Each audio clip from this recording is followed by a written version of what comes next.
Everybody, Wandering Pastor coming to you again with another part of a series we're doing called Faith That Overcomes. And the idea behind this series is that all of us face various chapters, various challenges that we face in our lives, and sometimes they're different. They may show up sometime in your life that you weren't really preparing for or anticipating, but now suddenly, boom, something happens to you. You lose a job. You have a bad health checkup. You get into a fight with somebody you love, or whatever. Something happens that all of a sudden you have to figure out, what does my faith do for me in this situation? How can my faith show me how to live in the midst of this situation? And so we've been talking about this, and I want to encourage you, if you haven't seen the beginning of this series, I want to encourage you to go to wanderingpastor.com, and you can go back and you can see so far there's been three. There's been on Abraham, faith that moves out and is ready to go wherever. On Joseph, faith that endures unfair treatment. And then we talked about faith that overcomes challenges. And that's just sort of generally speaking. That was a longer one. So today I'm going to talk about faith that overcomes enemies. Now, right away, some of you will say, well, I don't have any enemies, so I don't really need this. Well, we all have opposition. And there are opponents to your faith in particular that you face, whether you realize it or not. Sometimes you're just sort of, dull to it and you don't realize there's opposition. But certainly we know this. We know that Satan is real and he is in opposition to your faith at all the time. And so he will send distraction, he will send discouragement, he will send temptation, he will send people who try to, discourage you from acting out on your faith, try to talk you down, that kind of thing. He'll send a lot of influences that may not be perceived as enemies, but they are certainly from the enemy. And there are other times that you will face direct opposition, even persecution for your faith. Now, so far in America, we haven't had very much persecution as far as I'm going to kill you if you don't renounce your faith yet. But I believe that day is coming for a variety of reasons that I won't get into right now. But I believe that day is coming. And if you are on the fence, if you are lukewarm, if you are not really committed, you will cave without a doubt.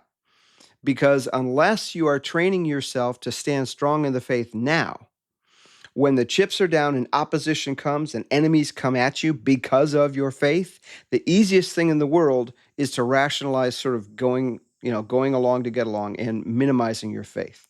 And as Jesus said, whoever disowns me in front of man, I will disown him before my Father in heaven. So this is an important thing. You have to know that there's opposition coming to you, whether it's subtle or direct, and you have to be ready. And so today I'm going to talk to you about faith that overcomes enemies, and the lesson is through the book of Daniel. Daniel, again, is an Old Testament prophet, one of the relatively minor prophets, but a very important one. And it's a very important prophetic book, too. I would really encourage you to read the book of Daniel. It's, I don't know, 12 chapters long. First 7 chapters are very great stories of inspiration and faith. And the last, whatever, 5 or 6 chapters are prophetic dreams and things that Daniel then interpreted, visions that he had, and so on. Very timely for today, but the lessons of faith are timely for any situation, okay? So I'm going to talk to you about Daniel a bit and just highlight a few lessons from that book, all right? Let me start in the very beginning, Daniel 1:1, where it says, "In the 3rd year of the reign of Jehoiakim, king of Judah, Nebuchadnezzar, the king of Babylon, came to Jerusalem and besieged it. And the Lord delivered Jehoiakim, king of Judah, into his hand, along with some of the articles of the temple of God. He carried them off to the temple of his God in Babylonia and put in the treasure house of his God." So here's the situation. Israel has been unfaithful to God for a long time. God has sent prophet after prophet to tell them to repent, to get right with him, to start worshiping him only again. After all, he's the God who brought you out of the land of Egypt. He's the God who showed your people where to go. He's the God of, the ark. You have the ark of the covenant from him, and all of that. So all of that history has come. God has shown himself faithful, but Israel is worshiping the gods of the nations around them. adopting the mindset of the gods of the people around them. They're intermingling with pagans in such a way that they are compromising their faith, and God continues to call them back and says, if you don't come back, first of all, the coming back would be for your good, but if you don't come back, I'm going to discipline you. I'm going to judge you. And that judgment looks like allowing other nations to overcome you. And that's exactly what happened. Nebuchadnezzar was made the first major empire of the world, and he was one from Babylon that just took over everybody. And he came to Jerusalem, he came to Judah. Remember, Israel as a country had been divided into two nations. There's Israel, the northern kingdom, and Judah, the southern kingdom, which was smaller, just two tribes. Well, Judah was held out longer than Israel did, but God allowed Nebuchadnezzar to come to Judah and overcome it. And so Jehoiakim, the king of Judah, was given over. He was defeated. And so Nebuchadnezzar comes and he defeats all of the Judaic army and he deports a bunch of the people. So here's what he did. He took a bunch of treasures from the temple of God and put it in the treasures of his God to show dominance, right? Your God lost, my God won. That's what happens. But he also took a bunch of the people, including a bunch of young nobles, and he put them in the city, the main city of the country of Babylon, the capital city, and he indoctrinated them. The plan was to set them up with education, food, clothing, all of the customs of the Babylonians, to essentially wipe out the identity of the Israelis, of the Judahites, of the people of God. And so this was a cultural genocide. That's what it was going to do. That's how they waged war in the time. If you won, you took the people and you indoctrinated them into your history, your land. And that's exactly what was going to happen. So here, picture this. In the midst of all of this, there are four young men, probably 16, 17-year-old young men, who are taken out of their homes, taken away from their families, along with all of the others, and many others, and are taken over to the capital city of Babylon. And Babylon itself. And they are indoctrinated or set up to be indoctrinated to eat the food, to drink the wine, to have everything that is like the Babylonians, so that they will essentially become Babylonian. But Daniel resolved not to defile himself with the royal food or wine, and he asked the chief official for permission not to defile himself in this way. So here's the situation. Here's Daniel, a little 16-year-old kid who gets deported after his nation got defeated, and he's going to be given all this choice food and everything, and he realizes this goes against my God, against our dietary laws, and I don't want to defile myself in this way. And so he goes to the official and he asks for permission not to eat it. Well, it says, interestingly, that God caused the official to show favor and sympathy to Daniel, but the official said to Daniel, look, I'm afraid of the king. If I don't feed you guys this food and you look terrible compared to the others, he'll have my head. I'm not willing to do that. So Daniel proposed, let us, that is me and three of my friends, let us go with just food or just vegetables and water for 10 days and see if we don't look better at the end. He did that. The official allowed that. And after 10 days, they looked better. And so he allowed them to continue on that diet. So God strengthened them even because they stood up and said no. So Daniel's faith allowed him to overcome the first obstacle. He's in a foreign land, indoctrinated by foreign things, and he says no. And Daniel's faith, to a young man, Daniel's faith allowed him to overcome that obstacle. And at the end of the time, it says, these four young men, God gave knowledge and understanding and all kinds of literature and learning, and Daniel could understand visions and dream all kinds of dreams. And the king talked to them at the end of their service, and he realized that he found them 10 times better than all the magicians and enchanters of his whole kingdom. And Daniel remained there in Babylon until the first year of King Cyrus. Okay? So Daniel's going to be there a long time, and he's doing his ministry essentially in the courts of these pagan kings for a long time. So he's not delivered from Babylon. He's still there. But he was delivered first from being indoctrinated into the ways of Babylon because he stood with God. So the very first most, powerful group had come against them and was overwhelming them. And in spite of that being overwhelmed by the situation, Daniel and these three other young men stood up and said, no, we identify ourselves with God and we will eat according to what my God says as opposed to what you say. And God provided for them. God enabled them to be not only given permission to do that, but then he enabled them to prosper in the midst of it. So that's the first thing. So despite this, the enemies winning the war, they still prospered in the midst of this pagan culture, even though they went along with, they stayed faithful to God, not went along with the pagan culture. But it doesn't stop there. They're there for they're there for decades, and they're facing various challenges throughout that time. The next challenge I'm going to highlight, and again, I encourage you to read this book, especially the first half of this book. It's an amazing book with great stories of inspiration and faith and boldness and everything. But here's the deal. King Nebuchadnezzar, because he was the most powerful man in the world, he was pretty proud of himself, pretty arrogant. And in fact, he was so arrogant, I don't want to make political commentary, but he was so arrogant that here's what he did. He said, now King Nebuchadnezzar made an image of gold 90 feet tall and 9 feet wide and set it up on the plain of Dura in the province of Babylon. And then he summoned the satraps, prefects, governors, advisors, treasurers, judges, magistrates, and all the other provincial officials to come to see the dedication of the image.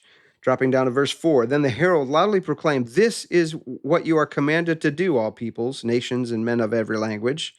As soon as you hear of the sound of the horn and flute and zither and harp and lyre and all these things, then you must fall down and worship the image of gold that King Nebuchadnezzar has set up. Whoever does not fall down and worship the image will immediately be thrown into a blazing furnace. And they all heard it, and they all knew the pressure. Everybody was expected to bow down to this statue and worship it. It wasn't just like bow down physically, but you're commanded to do this. This is an act of worship. Now, some, I'm sure we're thinking, well, I'll just go along in order to get it along. I'll bow down, but God knows my heart. I'm not actually worshiping. But there were three that stood up and said no. Now, I don't know where Daniel was. Daniel's not mentioned in this one, actually. But those other three, his friends, originally Hananiah, Mishael, and Azariah, but they were given new names that you probably know, Shadrach, Meshach, and Abednego. They don't bow.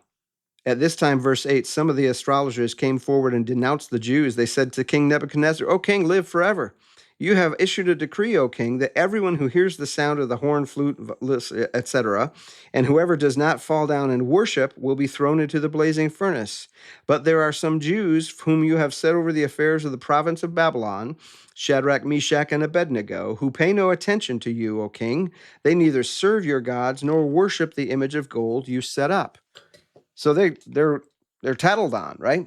So these guys come and they report it to King Nebuchadnezzar, who is not happy. In fact, he's furious with rage, it says. And so he calls them in and says, what is the meaning of this? Are you telling me you're not going to bow down? If you don't bow down, I'm going to throw you into a furnace, and then what God will be able to save you?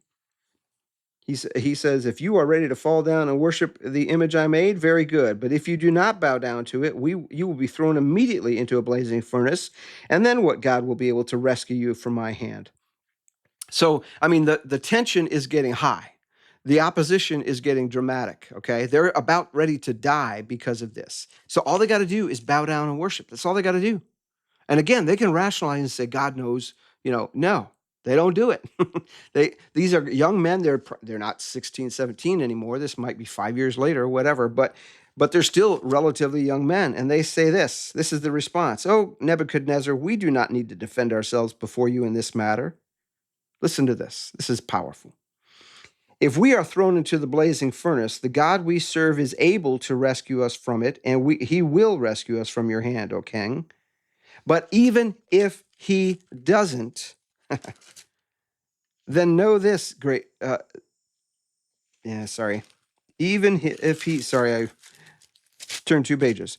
Even if he does not, we want you to know, O king, that we will not serve your gods or worship the image of gold you had set up.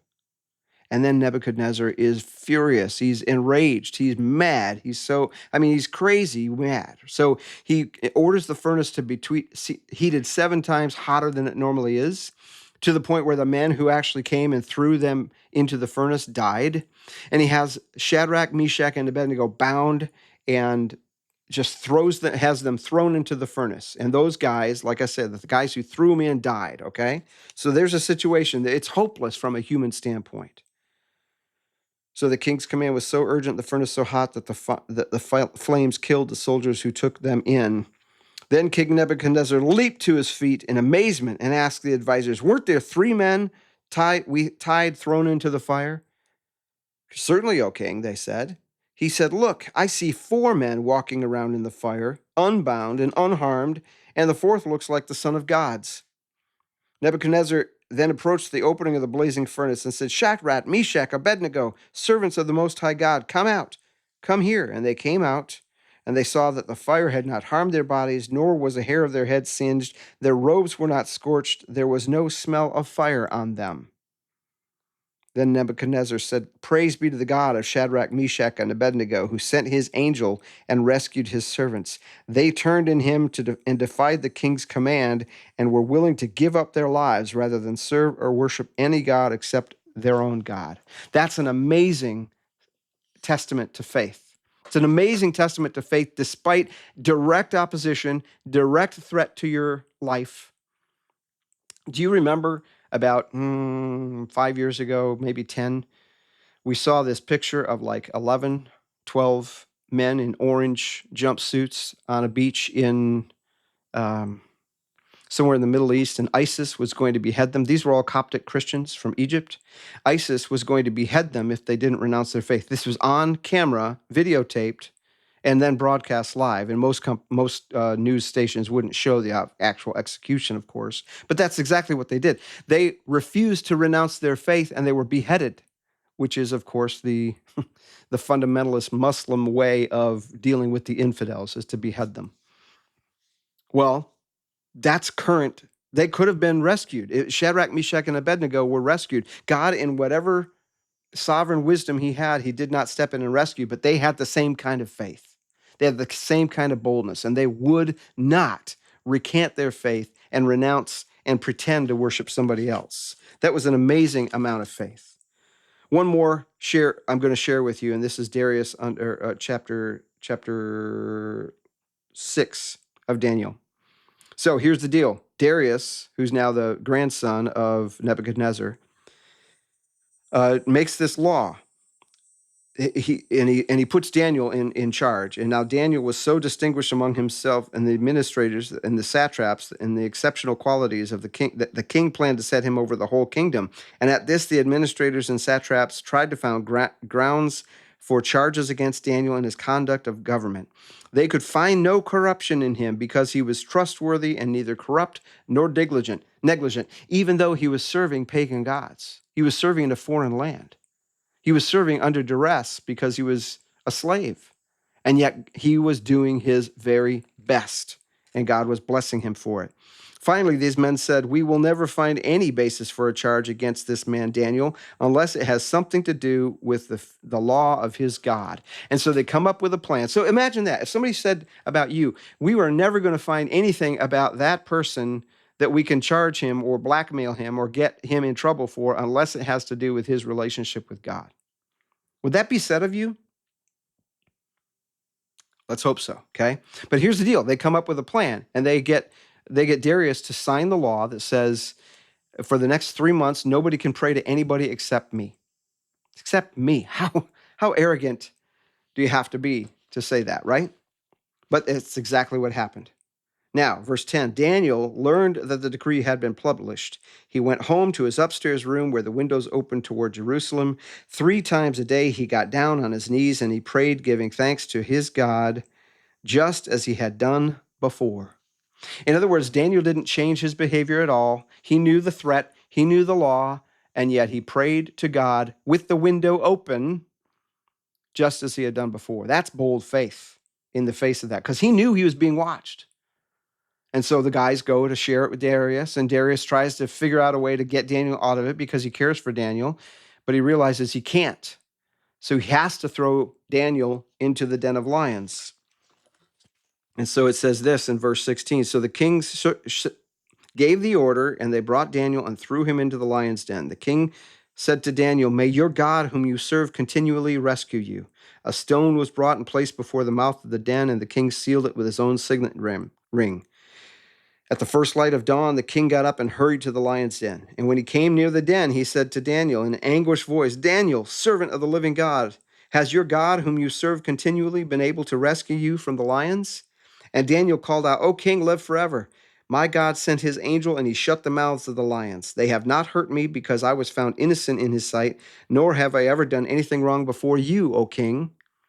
And so the king was overjoyed. He gave the order to bring Daniel up. Daniel was lifted from them, and no wound was found on him, because he had trusted in his God. So again, these are three instances where in pagan lands, in hostile territory, with enemies who are after you for your faith, that they were given threats to death, and they didn't bow. They didn't bow. They didn't close the window. They didn't bow with their bodies and not try to bow with their hearts. They didn't do any of that. They were bold. And they said, "No, I'm going to go with my God. I don't care what the cost is. I believe he can rescue me, but even if he doesn't, I'm not going to bow." That's bold faith that overcomes enemies. And sometimes some of you may be called to exercise that kind of faith. And the enemy might not be what you would traditionally call an enemy. It could be somebody in your family, one of your friends, who's trying to come at your faith. And you're called to be faithful to God. You're called to stand with God. Now, it's interesting that they do this. They do this good, faithful service in the midst of pagan lands for pagan kings. They're giving their best right then and there, and God is using them and blessing their service so that they rise to the top because they're doing that well. That's an interesting lesson as well. But even in the midst of that, where they're doing so well that they're held up as like these guys who are great examples, they're just made, other people are made more angry, and they come at them even more. And yet their faith was strong. So for you, brothers and sisters, if your faith is attacked, or if you're pressured to renounce your faith, or to minimize your faith, or to be quiet about your faith, or whatever, you need to be bold. And in particular, as the days get darker and the culture gets further and further away from God, and other people rise to power who are not friendly to the faith, you and I need to be strong. We need to be bold. But that won't come by faking it. Daniel and his friends were already ready to do that when they were young, when they were first deported, okay? Because they had been schooled in it. Their foundation was strong. So you and I need to make sure that we're working on our foundation of our faith and be found in him in a way which glorifies him. Remember that Jesus said in the Gospels, in Matthew chapter 5, he said, "Blessed are you when people persecute you, insult you, and say falsely all kinds of evil against you because of me. Rejoice and be glad, because great is your reward in heaven. For in the same way they persecuted the prophets who were before you," and one of them is Daniel. It's interesting that Jesus says it's going to happen. You may experience it already. Be bold, be strong, be faithful. Don't cave, okay? Because we need to stand, when the days get darker, we need to shine the light brighter. And that can only happen if you're willing to be bold. So let's go there, okay? It's a big one. If you don't feel it now, ask God to help you, because you need to be ready, all right? Wandering Pastor saying, grace and peace to you. May God bless you. May God strengthen your faith. May God enable you to be bold no matter what opposition comes, no matter how subtle or how overt, you can be bold, all right? Again, go to wanderingpastor.com and watch all my videos. Certainly, you can follow me on YouTube at wanderingpastor7958. And I have a Facebook page, Wandering Pastor. Please watch those videos there. Also, share them if you would. If you think these things are helpful, share them so that other people can learn, okay? All right. Hope you have a great day.